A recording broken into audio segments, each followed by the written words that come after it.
dadweynaha waxaan cod dheer ku leeyahay khatar baa gurigaaga dhex taalla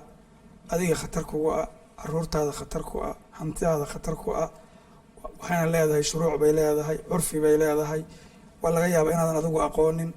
qof yaqaana u waco iska hubi guriga aad degan tahay koronto si sax ma ugu jirtaa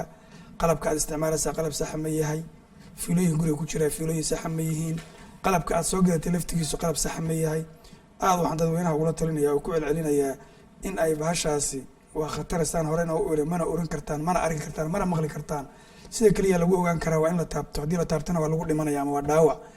fadlan iska hubiya cid taqaana u waca dadka guryaha dhisanaya waxaan kula talinayaa guryihiina korontida la idiin gelinayo ka warhaya qalabka la gelinayo tayadiisa ka warhaya ganacsatada waxaan kula talinayaa warna ilaahay kaga baqa dadka qalabka aad u keenaysaan oo waxaan